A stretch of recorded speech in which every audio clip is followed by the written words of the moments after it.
Bonjour à tous et bienvenue dans Regard d'Expert, votre émission qui vous permet de rencontrer des chercheurs. Et aujourd'hui, nous recevons Hippolyte Dalby, professeur à l'École d'économie de Paris et à l'Université de Paris 1 La Sorbonne. Hippolyte, bonjour. Bonjour Philippe. Alors Hippolyte, vous êtes en quelque sorte le jeune économiste qui monte. Vos travaux vous ont valu plusieurs prix, et notamment le prix du meilleur jeune économiste délivré par le Cercle des économistes et par Le Monde. Est-ce que vous pouvez brièvement nous faire un petit raccourci de votre parcours ? Tout à fait, donc je suis universitaire, j'ai fait ma thèse en économie mais à l'Université de Paris 1. Et ensuite je suis parti en province à l'École d'économie de Toulouse, qui est très réputée, où j'ai passé 7 ans. Et je suis revenu depuis quelques années à l'Université Paris 1, là où j'ai fait ma thèse et où j'enseigne maintenant. Très bien. Et donc, vous avez reçu d'autres prix, je crois, notamment une bourse du Conseil européen ? Voilà, donc c'est le Conseil européen de la recherche qui donne des bourses de recherche à certains jeunes prometteurs et qui leur permettent de monter des projets de grande ampleur. Alors, dans les cahiers de l'ILB, on trouve un article qui porte sur vos travaux sur la retraite. Vous vous êtes attaché à déterminer les facteurs qui déclenchent l'âge du départ à la retraite. Alors, est-ce qu'on peut dire qu'il y a une corrélation entre le mieux-être et le recul du départ de l'âge à la retraite ? Donc ça, c'est une idée qu'on entend très souvent dans le débat public, voire même débat politique. L'idée, c'est qu'à partir du moment où les gens vivent plus longtemps, ils devraient translater toutes les activités de leur vie. C'est-à-dire ils auraient des études plus longues et puis aussi prendraient leur retraite plus tard.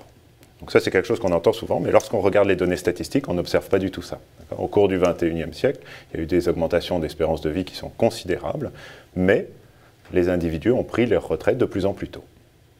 Alors, donc, on est contre ces idées reçues, d'accord. Mais alors, quels sont les éléments déclencheurs ? L'idée de ce type de recherche, c'est de construire des modèles qui permettent d'expliquer ces phénomènes qui sont contre-intuitifs et d'évaluer éventuellement l'impact de la mortalité sur les âges de départ à la retraite, mais aussi d'évaluer l'impact d'autres facteurs, tels que le système de retraite avec son système d'incitation, plus ou moins incitatif, ou bien l'enrichissement, la croissance économique. Alors, dans quel domaine on pourrait utiliser vos recherches ? Alors, très souvent, on peut utiliser ces modèles pour faire de l'évaluation de politique publique, c'est-à-dire pour savoir quels sont les meilleurs mécanismes qui permettent d'obtenir un objectif politique ou économique désiré.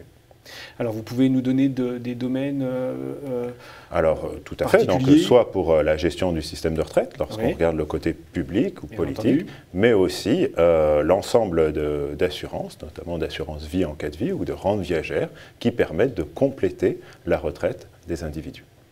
Alors, aujourd'hui, donc, on connaît vos travaux sur la retraite, mais avez-vous d'autres projets ? J'ai beaucoup de projets, j'ai plusieurs équipes en fait, qui travaillent simultanément sur de nombreux projets.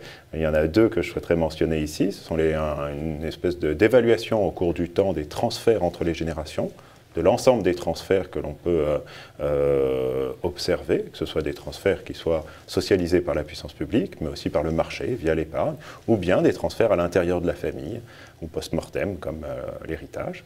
Et un second ensemble de projets concerne l'évolution du marché immobilier, et notamment les effets macroéconomiques des évolutions récentes du marché immobilier. Et donc là, vous êtes amené à travailler avec le monde politique ? Alors, on ne travaille pas directement avec eux, c'est-à-dire qu'on produit nos propres recherches et ensuite on discute avec eux pour leur présenter les résultats de nos travaux. Hippolyte, merci. Merci Philippe. Quant à vous, je vous remercie de nous avoir suivis. Je vous rappelle que toutes les émissions Regard d'Expert sont disponibles sur le site internet louisbachelier.org. À très bientôt.